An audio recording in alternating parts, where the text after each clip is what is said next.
¿Y si todo lo que llamas culpa hubiera sido creado para mantenerte obediente? ¿Y si el sentimiento que crees que forma parte de tu conciencia fuera, en realidad, el mayor proyecto de manipulación psicológica de la historia? En este vídeo descubrirás cómo la idea del pecado, esa palabra que parece tan espiritual, fue moldeada no para salvar almas, sino para dominar comportamientos. Y lo más desconcertante, aún hoy, sin darte cuenta, vives bajo las mismas reglas invisibles que se crearon hace milenios para controlar la mente humana. Antes del pecado, solo existía el error, y errar era humano, natural, parte del aprendizaje. Pero un día alguien se dio cuenta de que el miedo es un instrumento mucho más eficaz que el castigo. Así nació la doctrina que separó al hombre de sí mismo, el miedo transformado en moral, el error transformado en deuda eterna. A partir de ahí, nadie podía simplemente aprender,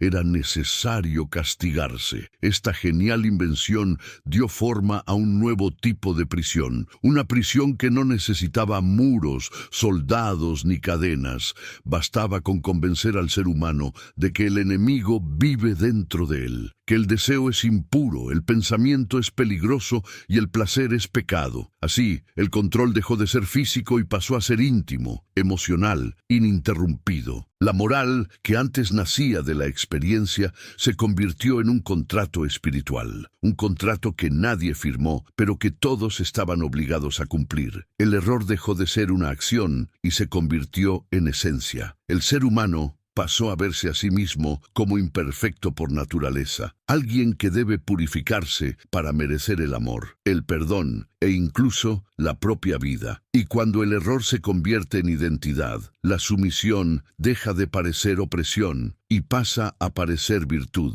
La genialidad de este sistema radica precisamente en eso, hacer que las personas defiendan las reglas que las aprisionan. Así fue como el pecado se consolidó como el lenguaje universal del control. Pero hay una pregunta que casi nadie se atreve a hacer. ¿Qué pasaría si esta estructura se derrumbara? ¿Si el ser humano dejara de creer que necesita ser perdonado para existir? Imagina lo que cambiaría en las leyes, en la política, en la familia, en ti. Porque si la culpa desaparece, el poder que se alimenta de ella desaparece con ella. Y tal vez por eso la historia se ha esforzado tanto en convencerte de que el pecado es real. Porque el día en que lo pongas en duda, todo el sistema comenzará a derrumbarse. Cuando el miedo se convirtió en doctrina, el poder encontró su herramienta más sofisticada. Antes de eso, equivocarse era parte del crecimiento. Después, el error se convirtió en una ofensa divina y el arrepentimiento en un instrumento de obediencia. Así nació el engranaje perfecto, una sociedad que se autocondena y lo llama fe. La religión institucional se dio cuenta pronto de que el control emocional es más eficaz que el control por la fuerza. Entonces se creó una nueva economía, la de la culpa. El fiel pasó a ser el deudor eterno y el perdón, el producto que solo la institución podía ofrecer. El altar se convirtió en un mostrador espiritual,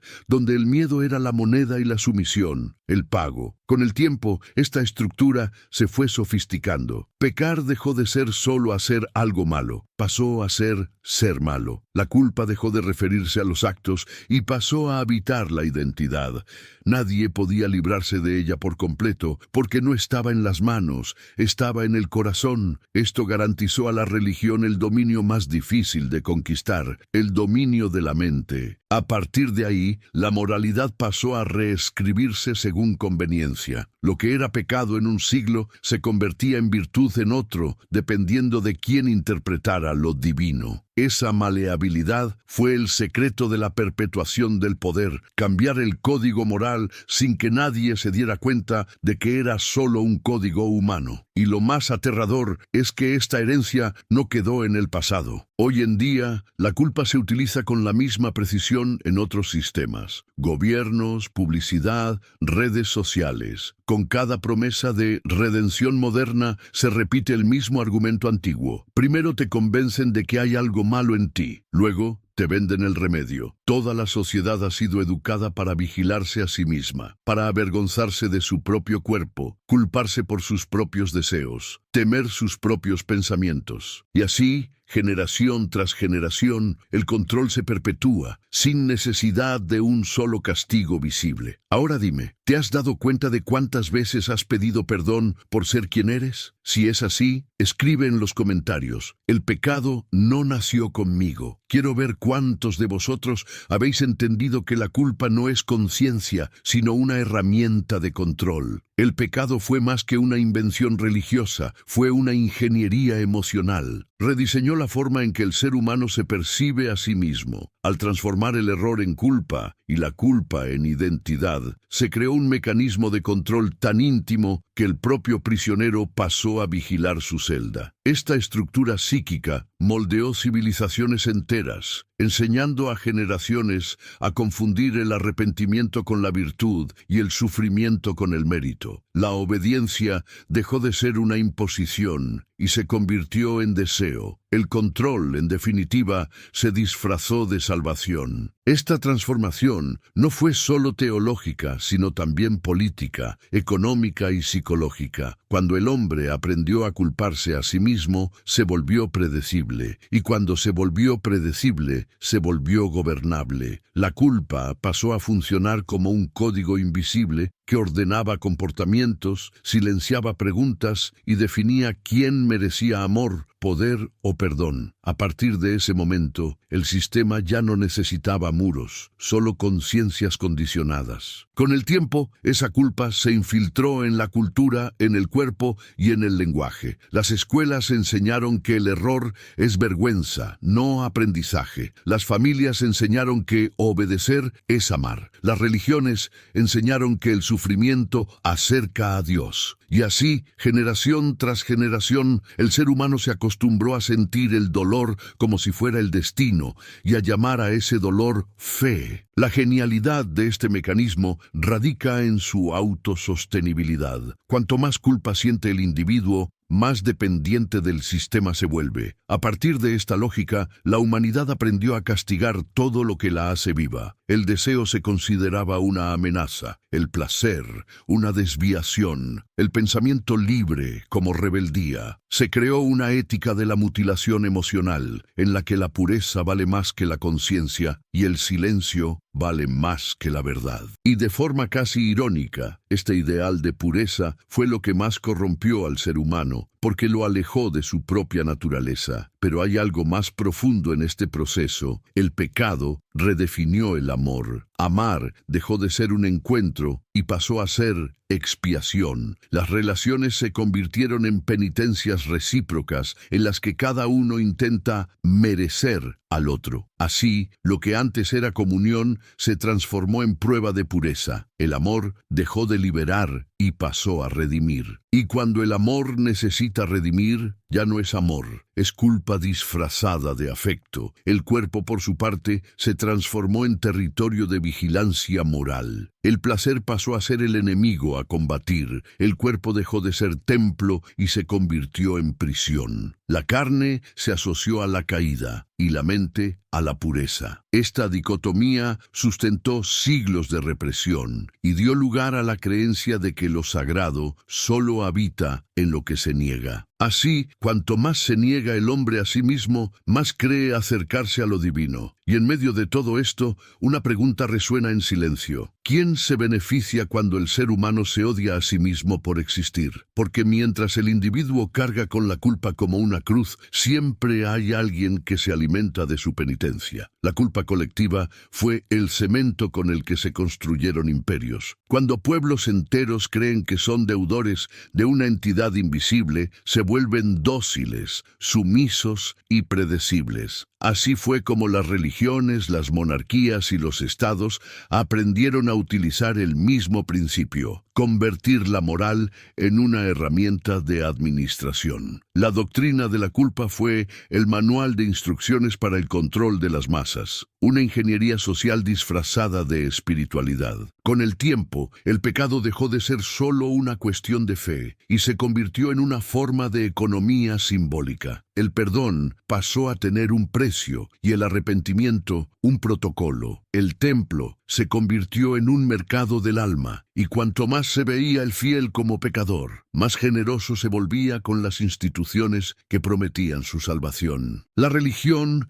creó el primer sistema de crédito moral de la historia. Cuanto mayor era la culpa, mayor era la inversión emocional y financiera en la redención. Esta lógica fue tan eficaz que traspasó los muros de los templos. El Estado aprendió de la Iglesia a utilizar la culpa como forma de obediencia civil. Las leyes comenzaron a reflejar los dogmas. Los castigos se ritualizaron. El error, antes humano, pasó a ser tratado como contaminación moral. Y el castigo dejó de servir a la justicia y pasó a servir a la purificación. Así fue como la moral religiosa se convirtió en ley política y el pecado en delito. Pero el golpe más profundo no fue social, sino psicológico. La culpa dejó de ser una emoción y se convirtió en un estado de conciencia. El individuo pasó a sentirse culpable incluso por lo que piensa. La represión interna sustituyó a la vigilancia externa. El ojo de Dios se incorporó a la mente. Incluso solo, el ser humano aprendió a vigilarse, a censurarse, a castigarse. La religión ya no necesitaba estar presente, bastaba con haber dejado el eco. El resultado fue una humanidad domesticada por la vergüenza de sentir placer, de equivocarse, de existir fuera de la norma. Esa vergüenza colectiva se convirtió en la base de la civilización moderna. El sistema ya no necesitaba amenazar con el infierno, bastaba con convencer de que el error es pecado. Y el infierno pasó a habitar dentro de cada uno. Hoy, la herencia de esta lógica está en todo, en las empresas que explotan la culpa para vender productividad, en las campañas que explotan la imperfección para vender curación, e incluso en las redes sociales que venden la aprobación como redención. Cada me gusta se convirtió en una absolución, cada imagen en una confesión pública. La confesión dejó de ser un sacramento y se convirtió en una actuación. El pecado se ha digitalizado. Pero hay algo que nadie se atreve a preguntar. Si la culpa es el pegamento que sostiene el poder, ¿qué pasa cuando se disuelve? Quizás ese sea el verdadero miedo que se esconde detrás de toda moralidad, que el ser humano, al liberarse de la culpa, descubra que nunca ha necesitado intermediarios para existir en paz. La moral del pecado también encontró en el cuerpo su campo de dominación más fértil. Desde los primeros siglos, el cuerpo se transformó en una amenaza moral y el placer en un síntoma de desviación. El cuerpo, antes visto como parte de la creación, pasó a ser tratado como evidencia de la caída. Cada impulso natural fue reinterpretado como un peligro espiritual. Así, el ser humano aprendió a temer lo que lo hace vivo, y esta represión, en lugar de generar pureza, generó culpa, la culpa de desear, la culpa de sentir, la culpa de ser. La mujer fue el principal objetivo de esta domesticación moral. Su imagen se asoció a la tentación, su sexualidad a la perdición y su deseo a la ruina. Esta construcción simbólica no solo definió la relación entre los géneros, sino que legitimó siglos de subyugación y silencio. La mujer se convirtió en símbolo del error y el hombre en guardián de la moral. La estructura patriarcal encontró en el mito del pecado su argumento perfecto. El poder tenía que ser masculino, porque la libertad femenina representaba el caos. Con el tiempo, esta lógica moldeó incluso el inconsciente colectivo. La mujer aprendió a disculparse por existir fuera de la obediencia y el hombre a culparse por desear lo que el sistema prohibía. Así, ambos quedaron aprisionados, uno por la vergüenza, el otro por el miedo. El pecado, que parecía una regla espiritual, se convirtió en una política de género, y de manera casi imperceptible, la opresión se disfrazó de virtud. Pero el cuerpo, ese mismo cuerpo que fue condenado, siguió siendo el gran hereje, porque, incluso reprimido, insiste en recordar al ser humano su propia naturaleza. El placer, cuando se vive con conciencia, es lo más sagrado, porque reconecta al individuo con su existencia más auténtica. Y es precisamente por eso que el sistema necesita demonizarlo. Un ser humano que honra su propio cuerpo es un ser humano que no se somete fácilmente. Esta represión no destruyó el deseo, solo lo distorsionó. Lo que no pudo vivirse a la luz se convirtió en sombra. La vergüenza creó secretos, los secretos crearon neurosis y las neurosis, civilizaciones enteras llenas de máscaras. El pecado sexual, en lugar de moralizar, solo fragmentó el alma humana. Creó un mundo en el que el amor es censurado y la hipocresía es premiada. Detrás de toda esta estructura existe una lógica precisa. Cuanto más culpa siente el individuo por su cuerpo, más se aleja de su propia libertad. Y cuanto más lejos está de la libertad, más fácil es gobernarlo. El pecado no reprime el cuerpo solo para controlar el placer. Lo hace para controlar el pensamiento, porque quien teme a su propio cuerpo nunca se atreve a pensar con libertad.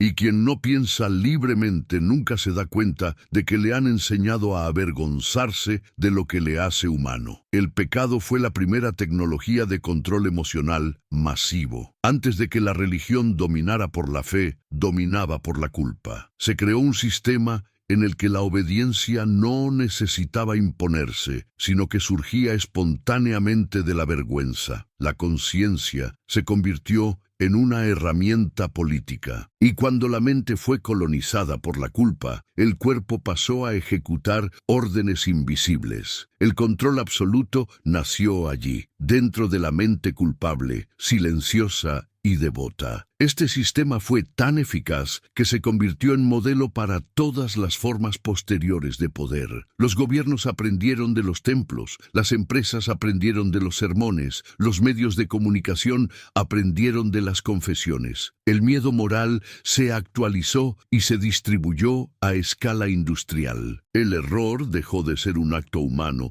y se convirtió en un fallo de identidad. La vergüenza, antes religiosa, se convirtió en social. El infierno dejó de estar en las escrituras y pasó a habitar en las comparaciones. El pecado, ahora secularizado, se enseña con nuevas palabras: inadecuación, fracaso, insuficiencia. La publicidad ya no habla de perdón, sino que promete autoaceptación. Las redes no predican la pureza, sino que exhiben la perfección. Los símbolos han cambiado, pero el mecanismo es el mismo. Primero te convencen de que hay algo malo en ti, luego te venden lo que dicen que es la cura. La lógica de la redención se ha convertido en un mercado global. Esta herencia invisible explica el malestar moderno. El cansancio, la ansiedad y el miedo al fracaso son expresiones contemporáneas de la vieja culpa teológica. Vivimos agotados porque creemos que la felicidad debe ganarse por méritos y los méritos por sacrificio. Hemos heredado la creencia de que el descanso es pecado, la ligereza es pereza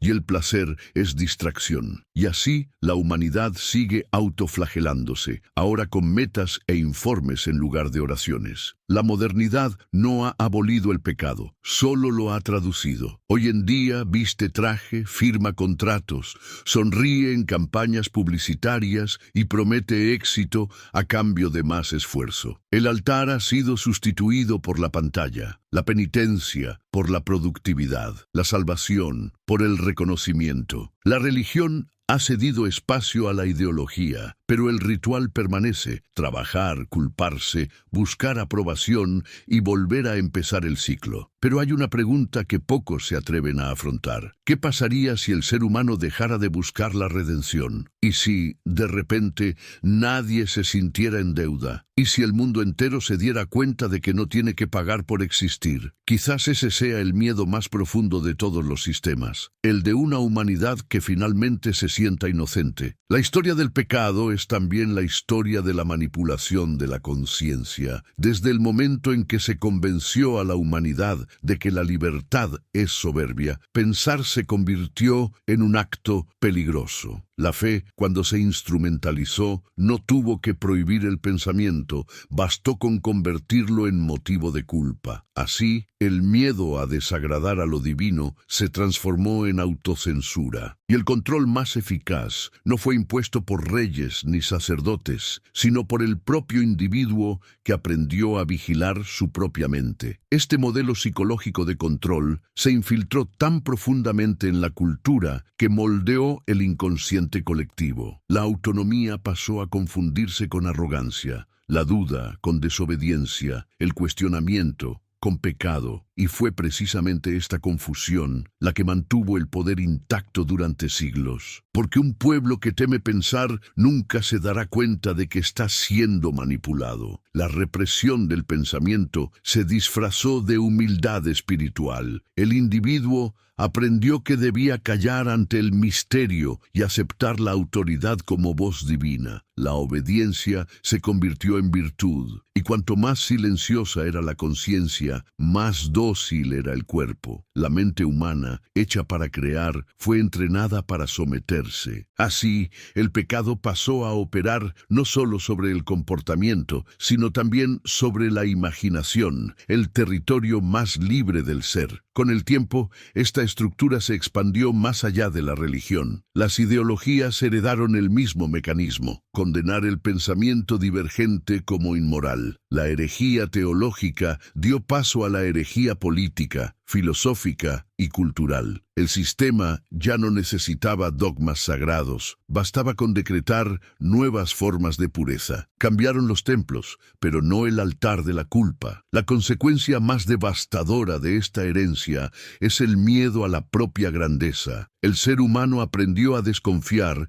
de lo que lo hace poderoso, desear demasiado, soñar demasiado, sentir demasiado. Todo eso se condicionó para que pareciera peligroso. El pecado, en ese sentido, es el miedo internalizado de ser quien uno es. El miedo a expandirse, el miedo a ser libre, porque el exceso de libertad amenaza los sistemas que dependen de la obediencia. Por eso, cuando alguien se atreve a pensar en profundidad, inevitablemente desafía el control, porque toda conciencia despierta se vuelve, por naturaleza, indisciplinada. No obedece por miedo, sino por elección. Y la elección es lo que más teme el sistema. Un ser humano consciente es impredecible, y lo impredecible es el colapso del poder. La pregunta es, ¿hasta cuándo seguiremos llamando fe a lo que es miedo? Porque tal vez el verdadero pecado nunca haya sido desobedecer a Dios, sino olvidarse de pensar por uno mismo. Cuando la religión creó el concepto de pecado, también inauguró la economía del sufrimiento. El ser humano aprendió que el dolor es una virtud, que la renuncia es nobleza y que soportar es más digno que vivir plenamente. Esta glorificación del dolor fue el fundamento invisible de la moral occidental. Sufrir se convirtió en sinónimo de mérito, la felicidad en sospecha, y cuanto más se convencía la sociedad de que el sufrimiento purifica, más se alejaba de la propia humanidad. Esta creencia generó siglos de autocastigo colectivo. Las personas comenzaron a buscar el sufrimiento como si buscaran la redención. El placer pasó a ser evitado, la alegría disimulada, el deseo reprimido. El cuerpo y el alma se colocaron en lados opuestos de una guerra que nadie gana. Así, la vida, que debería ser una experiencia, se convirtió en penitencia. La existencia se convirtió en un campo de pruebas donde todos intentan ser dignos de un perdón que nadie sabe quién concedió. El sufrimiento moralizado ha creado una sociedad adicta a la culpa. Hemos aprendido a medir el valor por la capacidad de soportar. Se exalta al trabajador por su agotamiento, a la madre por su renuncia, al líder por su austeridad. A cada uno, a su manera, se le ha enseñado a creer que cuanto más se da, más digno se vuelve. La cultura de la culpa se ha modernizado, pero la lógica es la misma. Lo bueno es lo que se sacrifica, lo malo es lo que se elige. Y bajo esta estructura hay un mecanismo psicológico preciso. El sufrimiento da sentido a un sistema que necesita justificar la desigualdad. Quien sufre cree que está pagando, que hay mérito en el dolor, que hay un propósito invisible en el peso que lleva. Esta creencia impide el cuestionamiento, y el cuestionamiento es el comienzo de la libertad. Por eso, cuanto más sufren las personas, más obedecen. La consecuencia es trágica. El placer se ha convertido en algo políticamente peligroso. Una sociedad que teme al placer es una sociedad que teme a la alegría, y la alegría es revolucionaria. Porque un ser humano que se permite ser feliz no es manipulable, no necesita redención, no busca la absolución, no obedece por culpa. Y es precisamente por eso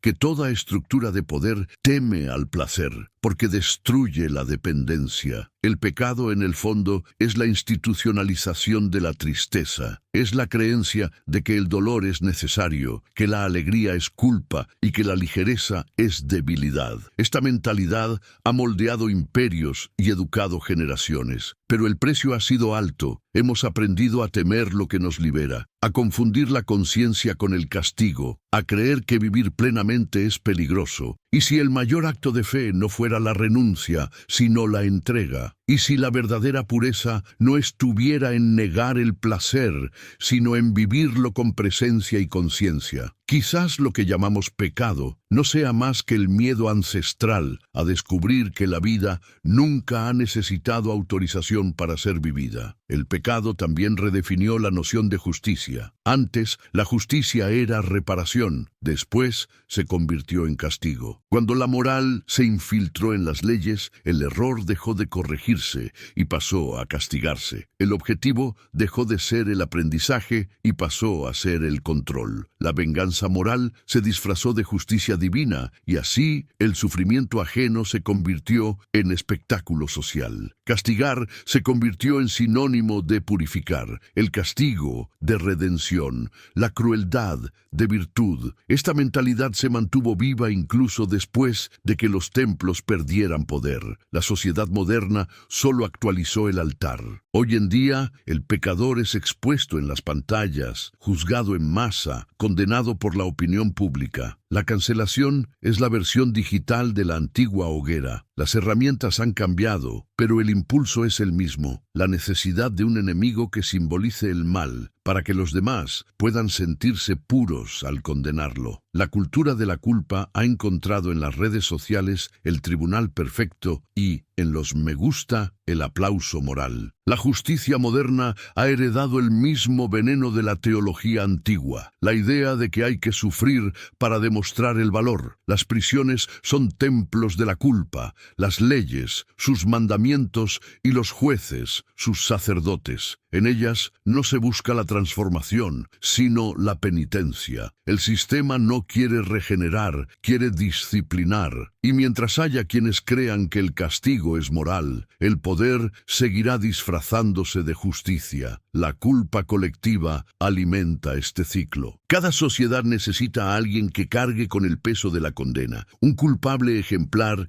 que sirva de advertencia. En la Edad Media era el hereje, después el criminal, hoy el cancelado. Esta estructura ritual se repite: elegir a un culpable, exponerlo, castigarlo, purificar al grupo. Y como toda purificación necesita continuidad, pronto surge otro culpable. Así es como se mantiene el sistema, vivo, hambriento e insaciable. Pero el precio de esta lógica es el empobrecimiento de la conciencia. El individuo deja de reflexionar y pasa a reaccionar. El juicio se vuelve automático, la compasión sospechosa y el silencio cómplice. Hemos creado una sociedad moralmente agotada que confunde la justicia con la venganza y la conciencia con la condena. La cultura del castigo es el eco moderno de la teología del pecado. Cambia el lenguaje, pero mantiene el mismo propósito: impedir que el ser humano vea la complejidad del error. La verdadera justicia, sin embargo, comienza donde termina la culpa, no en el deseo de castigar, sino en el valor de comprender.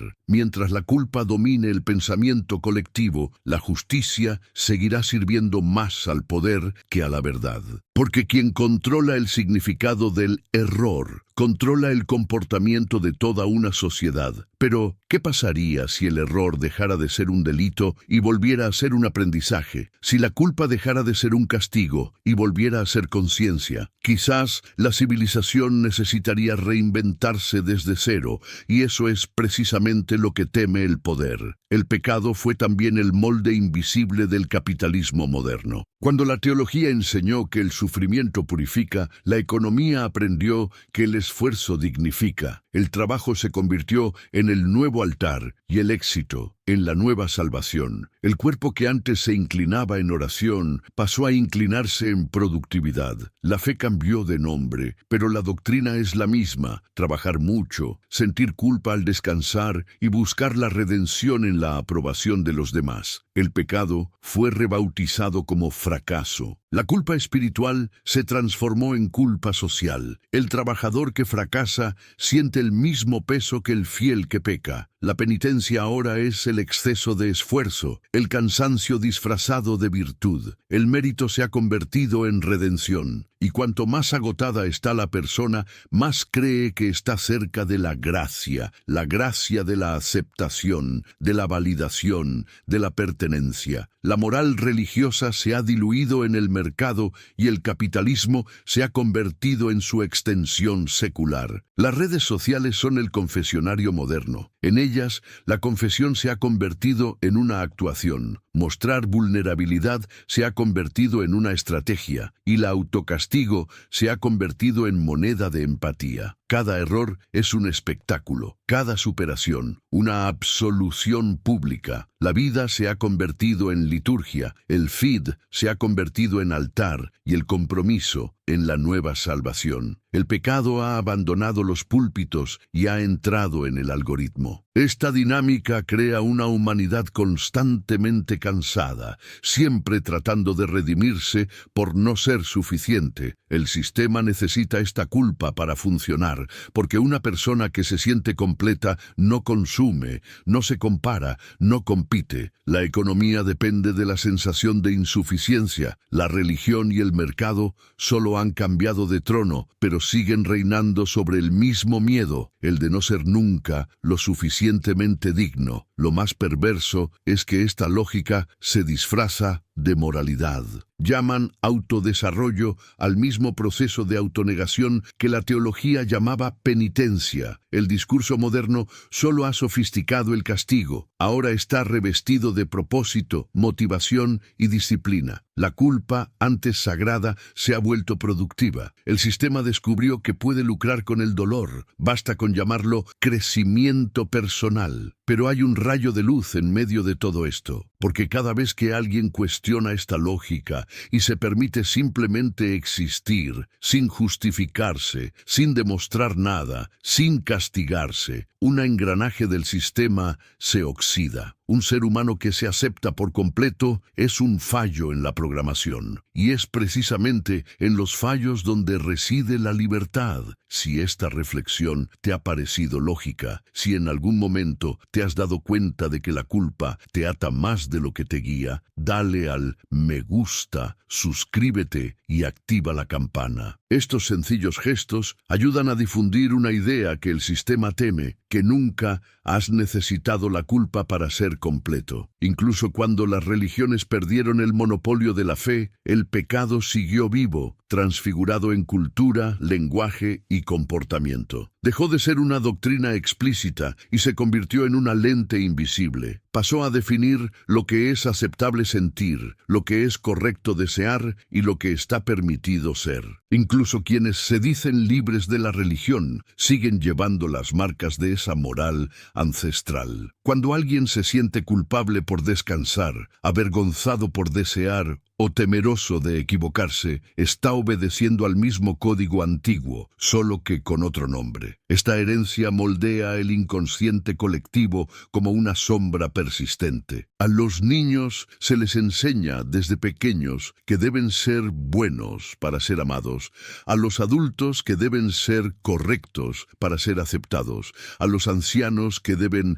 arrepentirse para ser dignos de paz. En cada etapa de la vida, la culpa cambia de forma, pero nunca desaparece. Es el guión silencioso de la existencia humana: nacer con una deuda, vivir intentando compensarla y morir pidiendo perdón. El pecado se ha convertido en biografía. Lo más irónico es que esta culpa ya no necesita a Dios para funcionar. La mirada divina ha sido sustituida por la mirada social, el juicio de los demás. La sociedad se ha convertido en la nueva divinidad y cada uno vive intentando justificarse ante ella. La confesión pública se ha convertido en un ritual moderno. El pecador ya no entra en templos, sino en líneas de tiempo, y su absolución viene en forma de aprobación digital. Los altares han cambiado, pero el sacrificio es el mismo: la autenticidad. Esta sustitución de la fe por la reputación ha creado un tipo de moralidad aún más cruel, porque en el pasado el perdón era al menos simbólico. Hoy en día es condicional. El individuo necesita mostrar arrepentimiento para ser reintegrado. Necesita encajar, complacer, pedir perdón incluso por existir fuera del molde. La vergüenza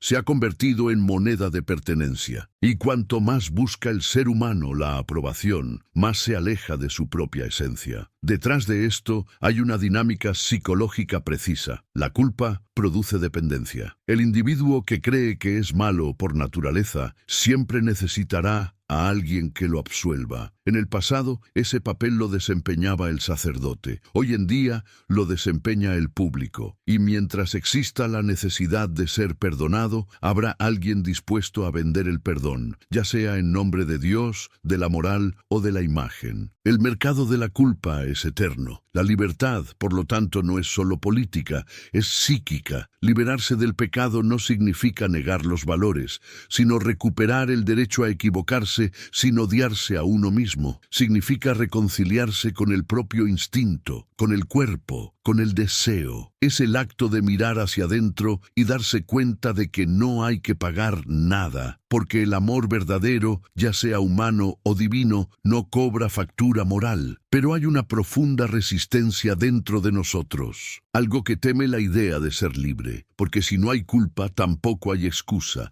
y tal vez eso es lo que más asusta: la responsabilidad real de existir por elección, no por obediencia. La idea del pecado siempre ha tenido un propósito oculto: mantener al ser humano de rodillas, incluso cuando creía estar rezando. Nos enseñaron que la humildad es rebajarse, que la fe es callarse, que la obediencia es una virtud. Pero ninguna de estas definiciones nació del amor, sino del miedo. El miedo a un poder que solo existe mientras el hombre cree ser indigno. El miedo a mirarse a uno mismo y descubrir que lo divino nunca estuvo fuera, sino dentro. El miedo a darse cuenta de que el cielo tal vez no esté arriba, sino en la conciencia despierta. Este miedo se ha transmitido de generación en generación como un código genético emocional. Hemos heredado la culpa como quien hereda un legado envenenado. Vive en las expresiones que usamos, en las leyes que seguimos, en las emociones que reprimimos. Vive en la dificultad de recibir amor, en la incomodidad con la alegría, en la desconfianza ante la libertad. La culpa es el idioma más antiguo de la humanidad.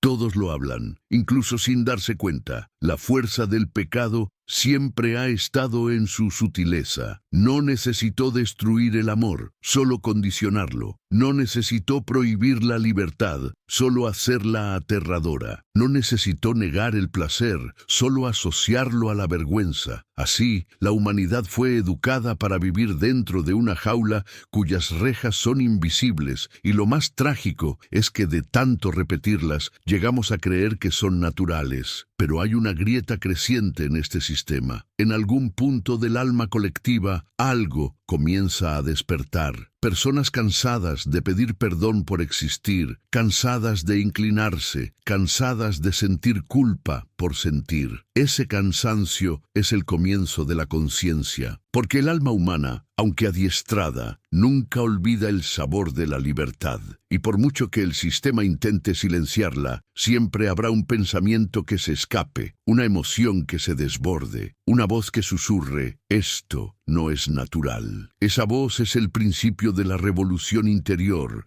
es la llamada a devolver al error su verdadero papel, el de ser maestro, no enemigo. El error es lo que nos enseña a crecer, la culpa es lo que nos impide aprender. Cuando el ser humano comprenda esta diferencia, toda estructura de poder basada en la moralidad se derrumbará, porque la culpa necesita del miedo para existir, y el miedo no sobrevive a la lucidez. Pero el sistema lo sabe. Por eso insiste en convencerte de que la libertad es arrogancia, el placer es pecado y la conciencia es peligro. Lo que más teme no es la desobediencia, es el despertar, porque un individuo despierto no se deja manipular ni por el cielo ni por la tierra. Ahora imagina, ¿qué pasaría si todos despertaran al mismo tiempo? Si toda una sociedad se diera cuenta de que nunca necesitó ser salvada. Esa pregunta, silenciosa, casi prohibida, es la brecha por la que la historia comienza a cambiar. Cuando la humanidad comenzó a creer que había nacido equivocada, también comenzó a aceptar cualquier forma de corrección. Así fue como el pecado se convirtió en la base de todo autoritarismo, ya fuera espiritual, político o emocional. Un pueblo que cree ser culpable acepta la tiranía como quien acepta un castigo justo. Toda la historia se ha escrito sobre esta premisa, que el ser humano necesita ser guiado, controlado, disciplinado, perdonado. Y mientras persista esta creencia, la libertad no será más que una ilusión tolerada. La culpa ha moldeado civilizaciones enteras, convirtiendo la sumisión en virtud. Ha enseñado que cuestionar es faltar al respeto, que desear es peligroso, que existir plenamente es vanidad. Esta mentalidad ha creado una humanidad que teme su propio poder, que confunde la humildad con la autonegación. Y cuanto más se rebajan las personas para encajar en los moldes morales, más fácil resulta gobernarlas. El pecado, en su esencia, fue la invención que transformó el espíritu en siervo. Lo más trágico es que esta lógica no solo controló los cuerpos, sino que amputó los sueños. ¿Cuántas ideas fueron sofocadas por miedo a ser erróneas? ¿Cuántos talentos se perdieron bajo el peso de la culpa? La humanidad ha avanzado tecnológicamente, pero emocionalmente sigue viviendo bajo el mismo dogma medieval, que la imperfección es motivo de vergüenza. Esta creencia ha impedido que el ser humano se dé cuenta de lo obvio, que es precisamente la imperfección lo que lo hace creativo, curioso, vivo. Toda moral basada en el pecado es una pedagogía del miedo. Y el miedo no educa, domestica, no transforma, paraliza. Por eso, la verdadera liberación no está en negar lo divino, sino en reconocer que lo sagrado nunca ha necesitado la culpa para existir. Porque lo más sagrado en un ser humano es la conciencia que lo hace capaz de elegir el bien, no por obligación, sino por amor. Liberarse del pecado es romper con el chantaje emocional que nos enseñó a confundir la obediencia con la virtud. Es reconocer que la moral sin conciencia es solo un sistema de control. Es devolver a la vida su dimensión humana, errante, contradictoria, bella. El pecado fue la gran mentira que nos alejó de la integridad, haciéndonos creer que la perfección es lo contrario de la humanidad, cuando en realidad nunca existió. Pero hay un momento, breve y silencioso, en el que el ser humano se da cuenta de que no le debe nada a nadie, ni perdón, ni pureza, ni aprobación. Ese instante es el comienzo de la libertad, y la libertad, cuando nace, es irreversible, porque quien un día se ve libre de la culpa nunca más se arrodilla de la misma manera. Y eso es precisamente lo que teme el sistema, un mundo en el que nadie tenga que arrepentirse para ser digno, porque sin culpa no hay rebaño, y sin rebaño el poder pierde su sentido. El fin del pecado no sería el fin de la moral, sino el comienzo de la conciencia real. Una sociedad sin culpa sería una sociedad que aprende del error, en lugar de castigarse por él, donde el bien no nace del miedo al castigo, sino de la empatía, donde el deseo no es un delito, el cuerpo no es un enemigo, y la alegría no necesita justificarse. Este es el punto más amenazador de todos, comprender que la verdadera moral nace desde dentro y no desde arriba. Imagina un mundo en el que cada persona se permitiera existir sin el peso del perdón, donde nadie tuviera que redimirse para ser aceptado, donde el error fuera solo un camino, no un desvío. En ese mundo, el amor sería libre, el placer sería sagrado y la libertad sería natural. El miedo perdería su función y, sin miedo, ningún sistema basado en la culpa sobreviviría. El poder tendría que aprender a dialogar con las conciencias, no con los devotos. El verdadero peligro del fin del pecado es el nacimiento de seres humanos íntegros, porque quien no carga con la culpa no se somete a narrativas que lo disminuyen, no necesita justificarse para existir, no busca aprobación, ni teme el castigo, actúa por responsabilidad, no por miedo. Y cuando la responsabilidad sustituye a la culpa, el poder se desvanece. Ningún imperio resiste a la conciencia despierta. Esta es la revolución silenciosa que comienza en el interior. No exige banderas, ni líderes, ni templos. Comienza en el instante en que te miras a ti mismo y decides no odiarte por ser humano. Cuando comprendes que el error es parte de la sabiduría y que el dolor no tiene por qué ser un castigo para tener sentido. Cuando te das cuenta de que la bondad es una elección, no una penitencia, ese es el verdadero renacimiento, cuando el alma deja de pedir perdón y comienza a dar gracias por existir. El mito del pecado ha creado siglos de sumisión, la conciencia puede crear siglos de libertad, pero esta transición no será impuesta por ningún salvador, sino que será conquistada por cada uno que se atreva a pensar,